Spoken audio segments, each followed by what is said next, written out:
नमस्कार, डिटॉक्स से सूरज नेगी में आप सभी का स्वागत है। तो दोस्तों, आज मैं आपको एक ऐसे शख्सियत से मिलाने वाला हूं जो डायरेक्टर के साथ साथ सिनेमेटोग्राफर और एक बहुत ही बेहतरीन कलाकार और वाई सीरीज़ के फाउंडर मिस्टर युद्धवीर सिंह नेगी। बहुत बहुत स्वागत है भाई। Thank you. तो युवी भाई, आप मुझे ये बताइए कि शुरुआत कहाँ से हुई आपकी जर्नी की और कैसे आपका बचपन रहा, उसके बाद कैसे आप इस इंडस्ट्री तक आए। उत्तराखंड में एक चक्राता में आप लोगों ने सुना होगा जी। वहाँ से बिलोंग करता हूँ। तो जौनसार अपने कल्चर, वेशभूषा, वहाँ का जो रहन सहन कल्चर है वो अपने आप में एक बहुत ही फेमस रहता है। गांव का नाम क्या था? मलेथा। मलेथा। हाँ, मलेथा। ये सैयारा से हम लोग ऊपर जब क्रॉस होते हैं तो एक चक्राता को रोड जाती है, एक मेरे गांव को रोड जाती है मलेथा। अच्छा। तो वहाँ से मैं बिलोंग करता हूँ। और विकास नगर में हम लोगों ने मैं विकास नगर आया तो उसके बाद मेरी स्कूलिंग सरस्वती विद्या मंदिर, बाबूगढ़ में कॉलेज स्कूल है, तो उस वहाँ से मैंने स्कूलिंग करी है। डीवी कॉलेज में मेरे ख्याल से आप राजनीतिक दौर से भी गुजरे उस दौरान। जी। तो वो क्या कहानी थी? मैंने सबसे पहले गाना में एक्ट किया था, बेवफा संगीता। बेवफा संगीता। हाँ, तो जब मैंने उस गाने में एक्ट किया तो वो गाना, हम लोग उस समय सीढ़ियों का दौर रहता था, तो त्यूनी, चक्राता, पुरोला, इधर क्षेत्र में हम लोग उन सीढ़ियों को बेचने जाते थे। तब से मैं इस लाइन में वर्क कर रहा हूँ। उसमें मुझे याद है कि किराए पे भी मिलते थे, कई लोग किराए पे लेते थे। हाँ, उस समय से हम लोग वर्क करते आ रहे हैं। तो तब हम लोगों ने वो गाना शूट किया जिसके कि सिंगर थे श्यामलाल भारती, बहुत ही फेमस सिंगर थे हमारे जौनसार बावर में उस समय। तो तब से वो भी गाते आए थे, उनके उस वीडियो में मैंने एक्ट किया। चक्राता, डाक पत्थर, देहरादून, ये सारे कॉलेज मिला के चुनाव होता है हमारा तो उस पूरे कॉलेज का मैं जौनसार बावर छात्र संघ अध्यक्ष बना हूँ। एज अ मॉडल कैसे आपकी जर्नी शुरू हुई? मेरे को इस लाइन में तो बहुत ज्यादा शौक था ही, पहले से शौक था, बचपन से ही। हाँ, मैं करता रहता था। मैं उस समय हमारे यहाँ पे जौनसार बावर में दो लोग थे, जो विक्रम और बालम, वो दोनों, तो हम लोग उनको ना सीढ़ियों में देखते थे। तो मैं सोचता था कि यार कभी हम लोग भी टीवी में आएंगे। तो धीरे धीरे काम करता गया। फिर मैं जौनसार के काफी गाने मैंने किए और काफी हिट भी रहे। तो उस टाइम मेरे जो गाने हैं 25 लाख 30 लाख क्रॉस होते थे। ये उस समय की बात कर 2012 के आसपास की बात। तो मैंने कहा यार YouTube पे हम लोगों को लोग अच्छा, मतलब जब हम लोग, मैं कोशिश ये रहता था मेरा कि मैं अपने जो पहाड़ का कल्चर है वो अपनी वीडियो के माध्यम से लोगों के बीच में लेके आऊँ। जब हम लोग अपना कल्चर को लोगों के सामने परोसेंगे तो उनको अच्छा लगेगा ये चीजें।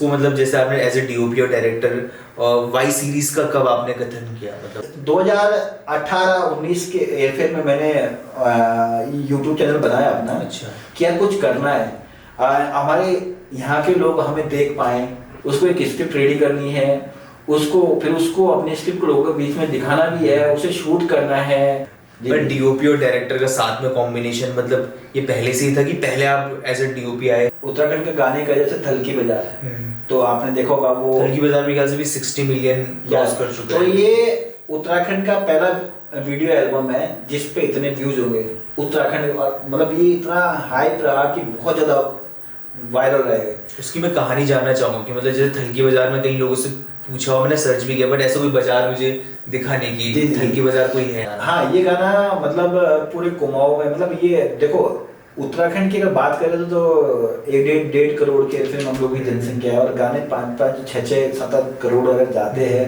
तो कहीं ना कहीं आज भी हमारे पूरे उत्तराखंड की संस्कृति को देश विदेशों तक के लोग देख रहे हैं। मेरा हमेशा यही रहा कि यार हम लोग उत्तराखंडी गानों को भी एक अच्छी क्वालिटी दे। उस समय कौन सा कैमरा यूज किया था आपने? मतलब उस टाइम पे मैंने थलकी बाजार A7S2 पे शूट किया था। S2 पे? हाँ जी।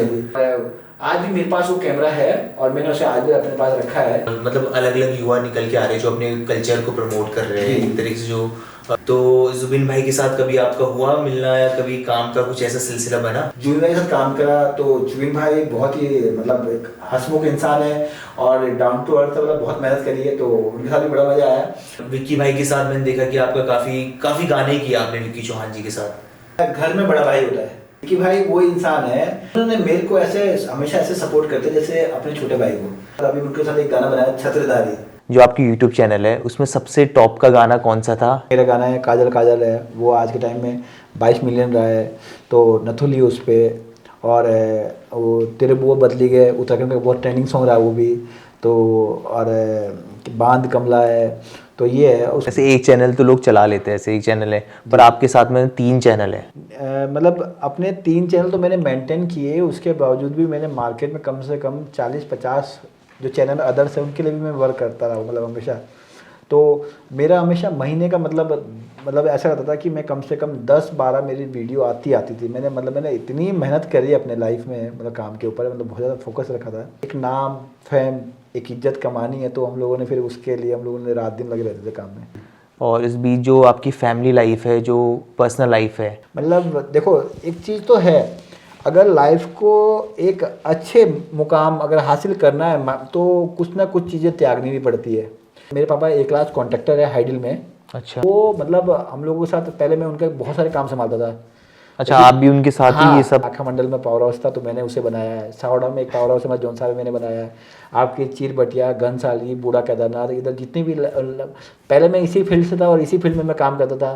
पहले आप इस फील्ड से, फिर राजनीतिक फील्ड से, हाँ, फिर आप तो डायरेक्टर, फिर मतलब डीओपी। मैंने कहावत देते हैं कि एक सुनार का बेटा ना, अगर उसको कल के दिन सुनार की दुकान मिलेगी ना तो बहुत आसान है वो, क्योंकि वो पापा का कमाया हुआ है, वो वहाँ बैठेगा और वो बेचना शुरू करेगा।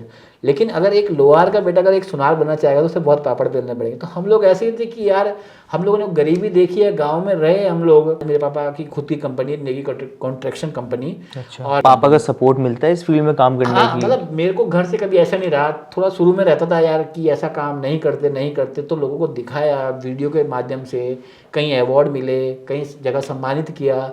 तो बस वही है। फिर मैं जब मैंने एज ए डीओपी डायरेक्टर जब मैंने वर्क किया तो पहला गाना थलकी बाजार था, तो 6 मिलियन। फिर मैंने काजल बनाया, तो राज टाइगर भाई अपने, ये सिंगर है राज हाँ, टाइगर ना, जिन्होंने तो गाना मेरे गाया को है। फोन आया कि भाई मुझे गायकी करनी है। तो मैंने कहा ठीक है भाई। मतलब जब उन्होंने गाया ना तो मुझे लगा कि इनके अंदर टैलेंट बहुत है, लेकिन ये आज तक अपना टैलेंट दिखा नहीं पाए। ये पहला गाना था उनका, राज हाँ, टाइगर उनका का? पहला गाना। उन्होंने 1-2 गाने और भी गाए। तो आज राज टाइगर भी अपना एक नाम है, शहर के अंदर बहुत बड़ा नाम है। तो उस समय फिर हमने वो गाना शूट किया, काजल उत्तरकाशी में। तो वो 22 मिलियन गया। धीरे धीरे फिर मैंने एक सूर्यपाल भाई अपने उत्तराखंड के बहुत ही चर्चित सिंगर है, फिर उनका मैंने एक पिंक प्लाजो शूट किया। हाँ, पिंक प्लाजो हाँ, मैंने सुना वो भी कि 1.5-2 काफी। करोड़ गया।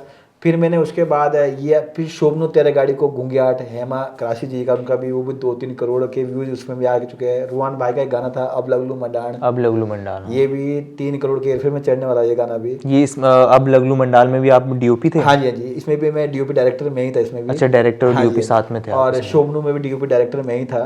तो काजल में डीओपी डायरेक्टर में ही था। फिर मैंने एक गाना किया शूट हिमाचल का, विक्की भाई का झुमके झुमके, वो भी काफ़ी वायरल रहा। उस टाइम ना गाने को उठाना बहुत मुश्किल था।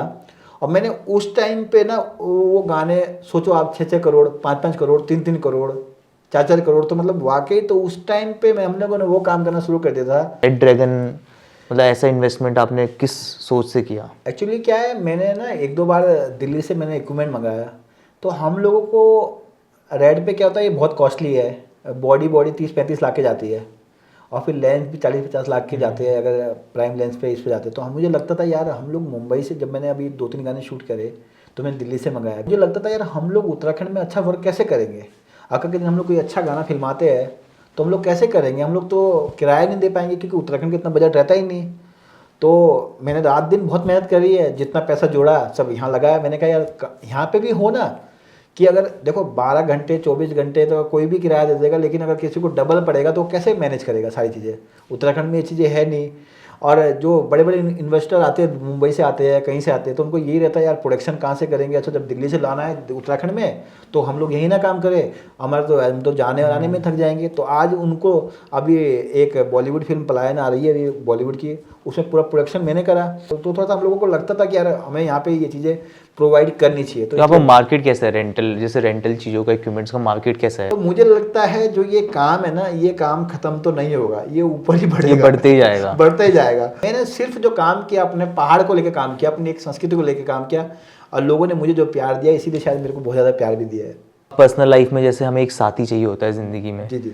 तो उसके बारे में क्या विचार है आपका? घर वालों से कभी आपको, और दर्शक भी जानना चाह रहे हैं कि रात दिन काम करते करते कभी इन चीज़ों को ध्यान ही नहीं किया, यार शादी भी करनी है। लेकिन लोग आज बोलते हैं कि यार शादी हो गई आपकी, तो लगता है यार अब कर लेनी चाहिए।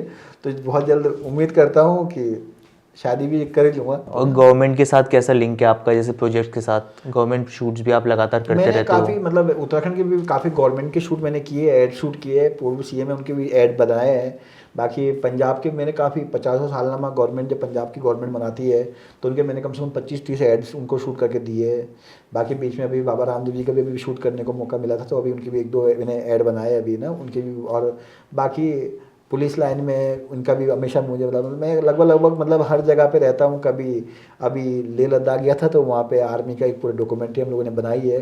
तो लेकिन हम लोग क्या होता था कि आर्मी के काम को हम लोग रिवील नहीं कर पाते लोगों के बीच में, क्योंकि कुछ चीज़ें होती है। तो वहाँ पे अभी मोदी जी ने अभी आप लोगों ने देखा रोड बनाई वहाँ पे। हाँ, एक रोड जो कनेक्ट करी सीधा चाइना वो को। सीधा चाइना से कनेक्ट की। जब मैं चाइना रोड पे गया तो मैंने देखा सामने चाइना वाले के कैमरे लगे हुए हैं, मतलब आज भी। तो वाकई हमारे लोगों ने अगर पहल करी वहाँ तक रोड पहुँचाई है तो वाकई बहुत अच्छा काम किया है। तो वाकई बड़ा मज़ा आया उधर भी। तो लगातार अब आगे का क्या विचार है आपका? मतलब आगे जैसे आदमी सोचता है कि मुझे इस टाइप से कुछ आगे के प्रोजेक्ट, मतलब आगे भी आप कल्चर को लेके ही अपने सारे गाने करोगे या सारी फिल्म्स करोगे? नहीं देखो ऐसा है, मैं काम तो मैं क्योंकि अलग अलग इंडस्ट्री में मैंने देखा, पंजाबी में, हिंदी काम में। अभी काम तो मैं अलग अलग जोन में कर रहा हूँ। कभी हिंदी में भी करता हूँ, पंजाबी में भी करता हूँ, कुमाऊनी भी करता हूँ, गढ़वाली भी करता हूँ। थोड़ा सा मेरा क्या होता है, मेरे पास ना एक्चुअली क्या, जैसे अभी देखोगा कुछ डीओपी ऐसे है जैसे जो गढ़वाल के अंदर काम कर रहे हैं लेकिन वो जौनसार में इतने कैपेबल नहीं है। कुछ जो जौनसार में काम कर रहे हैं वो गढ़वाल में कैपेबल नहीं पर है। आपका मैं देखता हूँ कि हर जोन में मतलब देख रहा हूँ कि यूवी मतलब नेगी, यूवी तो नेगी। मैंने क्या है, मैंने हिमाचली, गढ़वाली, कुमाऊनी में जिस लैंग्वेज में मैं घुसता हूँ तो पहले तो एक ना वहाँ का सिक्स सेंस काम करते करते इतना अनुभव हो गया कि वहाँ का जैसे गाना सुनता तुरंत समझ में आता है ये क्या बोल रहे हैं।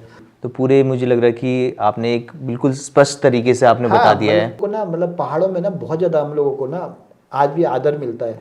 गांव के लोग बहुत कोऑपरेटिव होते हैं। तो यहाँ के जो जितने भी लोग जो पहाड़ों में जाते हैं ना, तो वो थोड़ा सा पहाड़ों को ना बिल्कुल उस तरीके से जाएं जैसे अपने घर में जा रहा है इंसान।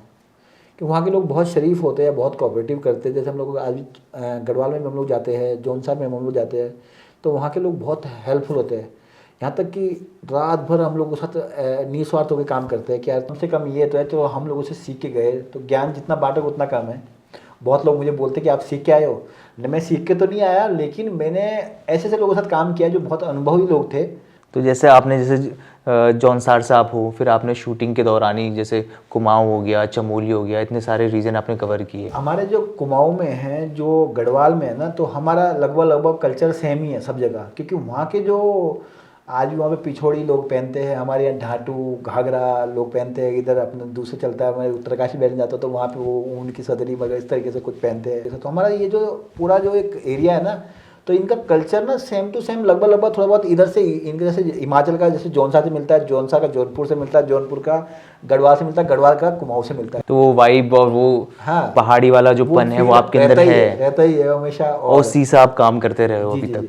तो उसी से मैं काम करता रहा और उसी से लोगों ने मतलब अब चाहे भगवान का चमत्कार मानो या मासू महाराज की कृपा मानो कि मतलब जो भी काम किया ना, तो वो हमेशा मतलब इन्होंने ऐसे रखा कि हमेशा उस लेवल पे रखा कि मतलब बना के रखा। तो वो उसी लिए आज हम लोग खड़े हैं मार्केट में और उसी के बस उनके एक दिमाग में वो चीज़ रखी है और काम कर रहे हैं। बाकी देखते हैं क्या होता है। मासू महाराज की कृपा हमेशा आप पे रहेगी।